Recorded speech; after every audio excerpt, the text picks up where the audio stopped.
جو لوگ اللہ پر ایمان لائیں، کہیں کہ ہمارا رب اللہ ہے، پھر اس پر جم جائیں، ان پر فرشتوں کا نزول ہوتا ہے، نہ کوئی غم کرو نہ خوف، خوشیاں مناؤ جنت کی جس کا تم سے وعدہ کیا گیا تھا۔ اللہ کی ربوبیت پر اطمینان جب انسان کو ہو جاتا، میرا رب اللہ ہے، ربی اللہ، انسان کے لیے نہ کوئی کھٹکا، نہ کوئی خطرہ، نہ کوئی خوف، نہ کوئی حزن۔ جو کچھ ہو رہا ہے کس کے اذن سے ہو رہا ہے؟ اللہ کے اذن سے۔ اللہ کے اذن کے بغیر پتہ تک نہیں ہلتا۔ یہ کوئی اندھا بہرا مادہ نہیں ہے جس سے مجھے کوئی خوف ہو۔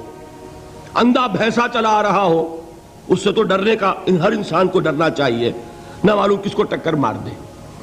لیکن نہیں، اس کائنات کو چلانے والا ایک سمیع و بصیر خدا ہے، وہ جو میرا دوست ہے، میرا ولی ہے۔ اللہ ولی الذین آمنوا یخرجہم من الظلمات الی النور۔ اللہ اہل ایمان کا ولی ہے، ساتھی ہے، پشت پناہ ہے، مددگار ہے، حمایتی ہے۔ بتائیے جسے یقین ہو جائے کہ اللہ میرا مددگار، اللہ میرا محافظ، اللہ میرا پشت پناہ، اللہ میرا حمایتی، اس کے لیے کوئی خوف ہوگا؟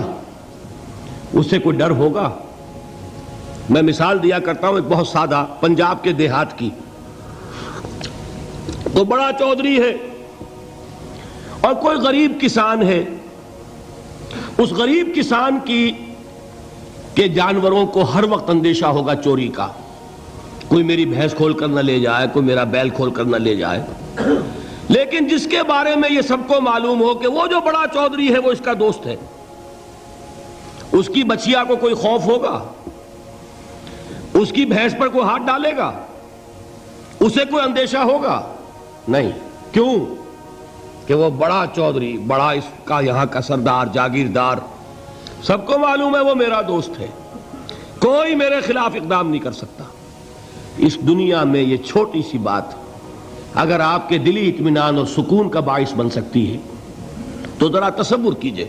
میں لفظ تصور استعمال کروں گا صرف اس لیے کہ اس کا ہم جس کو کہتے ہیں ادراک اور شعور کر نہیں سکتے، اگر کے ساتھ کر سکتے۔ اگر یقین ہو کہ اللہ میرا مددگار اور یقین ہو کہ اللہ ہر آن میرے ساتھ ہے، پھر کوئی خوف، کس کا خوف؟ کوئی شے اللہ سے بالاتر ہے؟ کوئی قوت اس سے زیادہ طاقتور ہے؟ کوئی اس کے ارادے کو بدلنے والا ہے؟ کوئی اس کی مشیت کے آڑے آنے والا ہے؟ یہی بات ہے جو حضور نے فرمائی۔ یہ ایمان کا حاصل ہے لب لباب، کہ دیکھو اچھی طرح اس بات کو ذہن نشین کر لو، اگر تمام انسان مل کر تمہیں کوئی نقصان پہنچانا چاہے نہیں پہنچا سکتے، مگر جو کچھ اللہ نے لکھ دیا ہو، اور تمام انسان مل کر تمہیں کوئی نفع پہنچانا چاہیں نہیں پہنچا سکتے، مگر وہ شے جو اللہ نے طے کر دی۔ آپ پھر میں کہوں گا ذرا طاری کیجئے، اسے فرض کیجئے، اسے سوچئے۔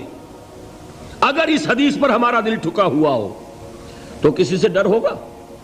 یہ مجھے نقصان نہ پہنچا دے، یہ میری رپورٹ خراب نہ کر دے، یہ میری انکریمنٹ نہ رکوا دے، یہ میرا یہ نہ بگاڑ دے، یہ میرے یہ نقصان نہ پہنچا دے۔ اس کا ڈر، اس کا ڈر، اس کا خوف، اس کی خوشامد، اس کے لیے جا کر طرح طرح سے اپنی عزت نفس کو ذلیل کروانا اس کے سامنے، یہ سب کچھ کیوں کرتا ہے انسان؟ جب سمجھتا ہے کہ اس کے ہاتھ میں میرا کوئی نفع ہے، اس کے ہاتھ میں میرے لیے کوئی ضرر ہے، یہ مجھے کوئی گزند پہنچا سکتا ہے، یہ مجھے کوئی نقصان پہنچا سکتا ہے، یہ میرا کوئی کام بنا سکتا ہے، یہ میری کوئی ضرورت پوری کر سکتا ہے، اسی کا نام شرک ہے۔ جہاں آپ نے یہ سمجھا کہ غیر اللہ کے اندر کوئی طاقت موجود ہے، وہی شرک ہے۔ بتوں سے تجھ کو امیدیں، خدا سے نو امیدی، مجھے بتا تو صحیح اور کافری کیا ہے؟ شرک تو یہ ہے۔ جس پر بھی تمہیں یہ خیال ہے، کلمہ ہے یہ کلمہ سوم، لا حول ولا قوت الا باللہ، ذرا اس پر دل کو کبھی اگر آپ تصور کریں، پھر فرض کریں، دل ٹھک جائے اس پر، کوئی طاقت نہیں۔ یہی بات تھی جو شیخ عبد القادر جیلانی رحمۃ اللہ علیہ نے اپنی وصیت میں اپنے بچے سے کہی. 11ویں دینے والے ہیں، لیکن حضرت شیخ عبد القادر جیلانی کی وصیت اور تعلیمات کو کتنے لوگ ہیں جو جانتے ہوں؟ یہ جن مقامات تک پہنچے ہیں وہ کس چیز کی بدولت پہنچے ہیں؟ انہوں نے جو پیغام دیا وہ کیا تھا؟ اے میرے بچے، جس طریقے سے قرآن مجید میں حضرت لقمان کی نصیحتیں جو ہے نقل کر دی گئی ہیں، میں یہ عرض کروں گا بالفرض اگر قرآن حضرت عبد القادر جیلانی کے بعد نازل ہوا ہوتا تو شیخ عبد القادر کی یہ نصیحتیں بھی قرآن میں درج ہوتی. اتنی اونچی نصیحتیں ہیں. اے میرے بچے، اس حقیقت کو ذہن نشین کر لے، لا فاعل فی الحقیقت ولا مؤثر الا اللہ. اس کائنات میں نہ کوئی فاعل حقیقی ہے نہ مؤثر حقیقی ہے سوائے اللہ کے. کسی شے میں کوئی تاثیر نہیں اگر اللہ نہ چاہے. آگ جلا نہیں سکتی اگر اللہ نہ چاہے. پانی ڈبو نہیں سکتا اگر اللہ نہ چاہے. زہر ہلاک نہیں کر سکتا اگر اللہ نہ چاہے. کوئی چیز فائدہ نہیں پہنچا سکتی اگر اللہ نہ چاہے. تو در در پہ کیوں سر جھکاتے ہو؟ در در پر کیوں جبیں سائی کرتے ہو؟ سب کے سامنے کیوں ہاتھ پھیلاتے ہو؟ ایک اللہ سے مانگو. ایک اللہ کے سامنے زمین پر اپنی جبین رکھو. لا فاعل فی الحقیقت ولا مؤثر الا اللہ. نظر آتا ہے ہمیں کہ پانی پیاس بجھا دیتا ہے. پیاس بجھانے کی صلاحیت پانی میں نہیں ہے، اللہ کے اذن سے. کھانا بھوک مٹا دیتا ہے. بھوک مٹانے کی صلاحیت کھانے میں نہیں ہے، اذن رب میں ہے. دیکھیے یہی یقین تھا. حضرت موسیٰ علیہ السلام کا واقعہ یاد کیجئے. سامنے سمندر آ گیا ہے. قوم دیکھتی ہے پیچھے کہ گرد و غبار کا طوفان ہے.